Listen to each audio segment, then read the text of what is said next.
Liverpool win 4-0. Errol, initial thoughts, how are you feeling after that?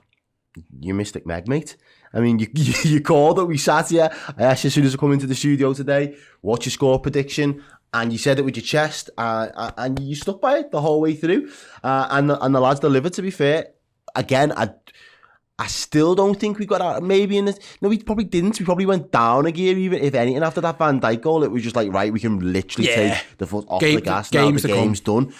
We've got, bigger fish to fry in the next couple of weeks. Let's just kind of conserve some of our energy. But the fact that, you was able to call it, again, I think it just screams at the confidence that as fans we've got at the moment and what this team's ability and able to do.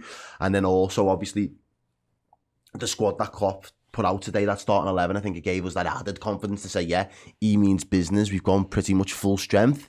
We've been dying to see that midfield combination and how well it can work together. Yeah, I think at times, again, it just shows that they're a little bit rusty. They haven't got that... they're not like just all on the same wavelength at the moment. Some passes, maybe a little bit of sloppy moments, but we didn't get complacent. We've made that mistake a couple times so far this season where we go 2-0 up 100%. And then we kind of take the foot off the gas too early and we don't manage the game. Today was effective. It was ruthless.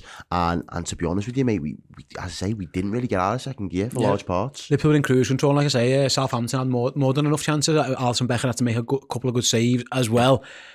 Let's talk about the players who we mentioned before the game then, about players coming in and out. I suppose the first place to start, and by the way, for those watching out on the Final Word show, head over later. Stay on our YouTube channel after this. We've got your player rating, so if you're on the social media, go and get your thoughts into the tweets and Facebook posts. Errol will be reading all those out. I will be over at the board a little bit later on doing the player rating show. I'll need your help, so get in the comments on for that. They're both on YouTube, and then after that, streaming live over on Redmen Plus will be our instant match reaction. If you head over there in between shows, use the code INSTANT as you sign up, INSTANT. You won't be charged for much, you'll get it free, so you'll be able to watch the Final Word for that. You'll be able to watch the instant match reaction for that, the Final Word on Monday, and everything we do for the whole month, including instant match reactions. I know you guys love them. Every game in December you'll pretty much get by using that code, so do go and do that. So we'll be going in depth in all the players recently on that show, Errol. But let's start with Jota then.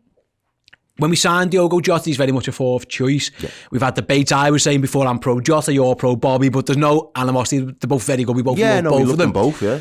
Again, we've seen Bobby Firmino score a hat-trick of tap-ins against Watford. Yeah. We've seen Diogo Jota score 2 today. Could have had a third. Should have. A tiny slice of luck. Yeah.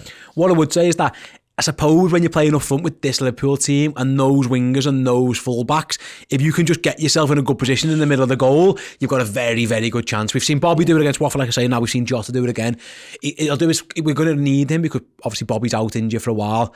Well, they're good for Jota to have a rest in midweek, come back and go get back with a bang with another goal. Yeah, with the 2 goals, mate. And I think that's he's proved that he can do it in and around the box. You always fancy him. He's probably the most instinctive striker that we've probably got on our roster. He can do it with his head as well. He can get header goals.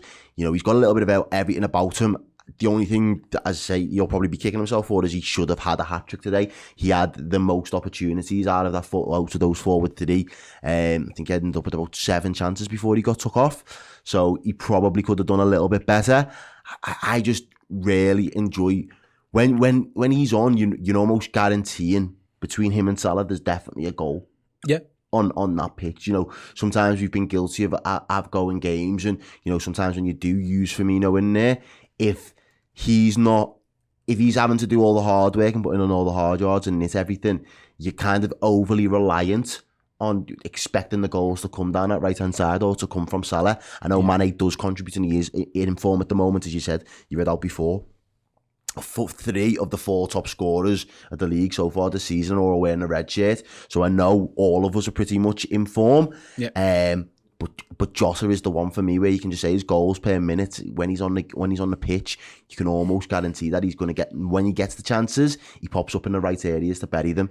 I was very impressed with him today, mate. I thought he was just clinical and just added to that ruthless nature that we seem to have kind of adopted again. Yeah, for sure. You mentioned there, by the way, I think I'm going to bring it up on the screen here then. So Mo Salah, 11 goals in the Premier League, with 8 assists, by the way, which is absolutely ridiculous. Out of this world good. Ridiculous. Diogo Jota, 7 and 1, so 7 goals, 1 assist. first. Jamie Vardy 7-1 and Sadio Mane 7-1. So like you say, basically we've got the first top goal scorer and 2 of the joint second ones as well.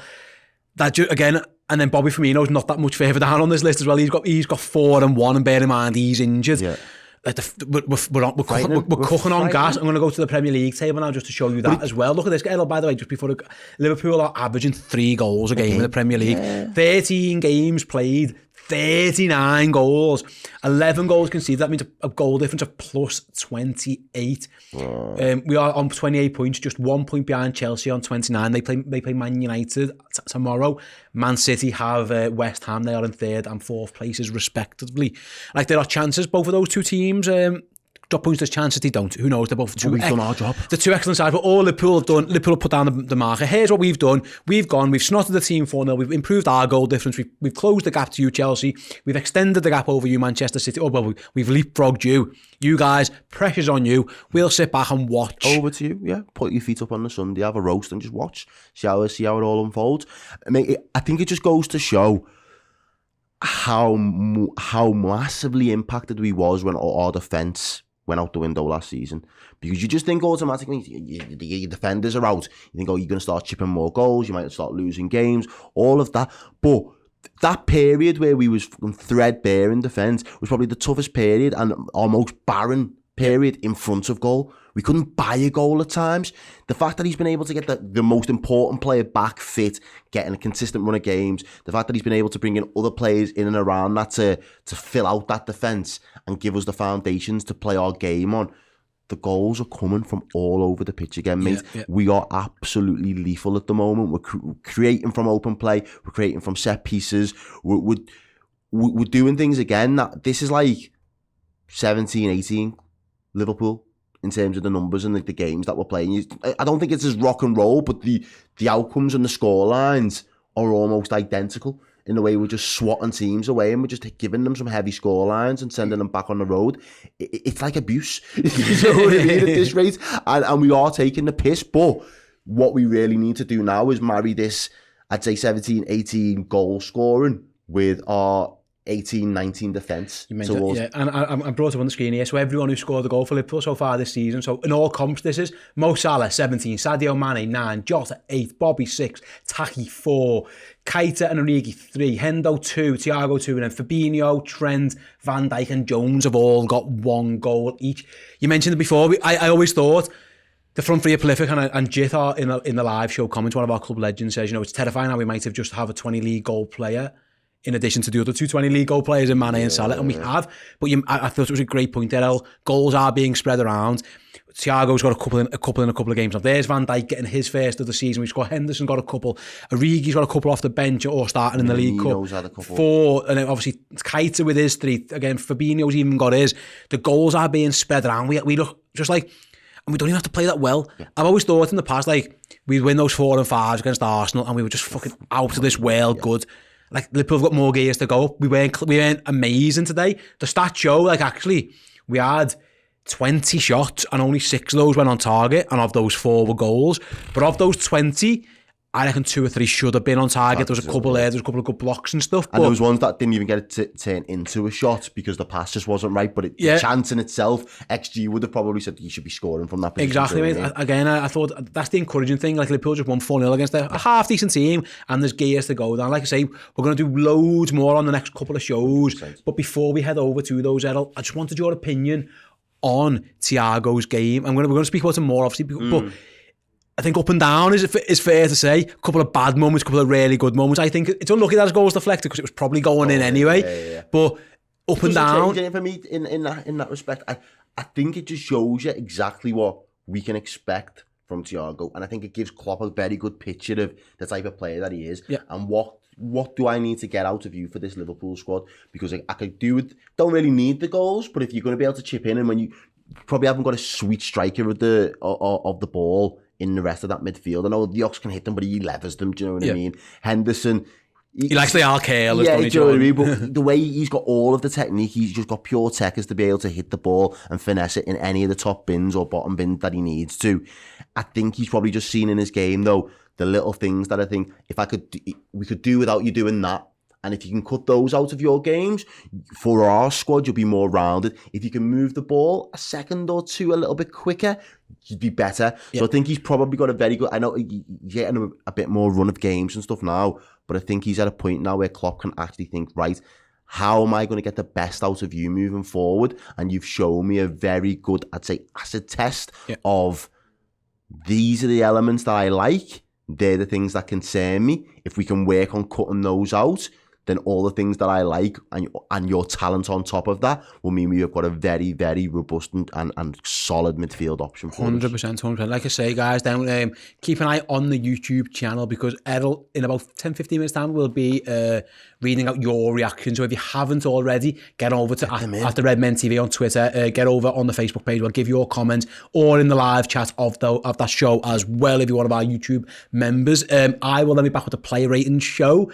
Again, I'm going to guess that there are going to be quite a lot of high numbers, but I will need your help in the chat on there. And then obviously streaming live on Red Men Plus, our streaming service. It's essentially Netflix for Liverpool fans. If you think of it that way, I don't have to spend 100 words trying to explain it. It's Netflix for Liverpool fans. Streaming live will be instant match reaction. I can't wait to talk about Andy Robertson. I can't wait to talk about Jota and loads more who I thought were absolutely fabulous today for the Reds. If you are not one of our if you're not one of our Red Men TV subscribers, our Red Men Plus subscribers, head over to the redmentv.com now. Enter the code INSTANT, INSTANT, as you sign up. You will not be charged for a month. And you'll get to watch that show live straight away. And if you can't and you've got stuff to do and stuff, don't worry, it'll be there forever. And not only can you watch it, every single show that we make on the platform is also available in podcast form. So you can watch them in your house in the morning of an evening. You can listen to them on your commute, or if you're trying to skive off work, watch them on your dinner break. We've got you covered, watching, listening. You get all of your Red Men goodness on that show, and I'm sure you will love it. Errol, absolute pleasure. Another win for the Reds. We mean you in attendance. Thanks very much for everyone who joined us on the watch along. It was an absolute pleasure. Keep an eye out again. Head over to the YouTube channel. Head over to Red Men Plus. Stick with us for the next hour or two. We've got you absolutely covered. Until then, we'll see you all soon. See you later. Thank you for watching. If you want more from Red Men TV, join Red Men Plus now. You will get exclusive documentaries, interviews, and more pre- and post-match content around Liverpool Football Club. If you are a Club Legend subscriber, you'll also get a host of perks, as well as getting your name in the credits right next to me here. Content is available in video and podcast form, so if you want more Liverpool on the go, join Red Men Plus now.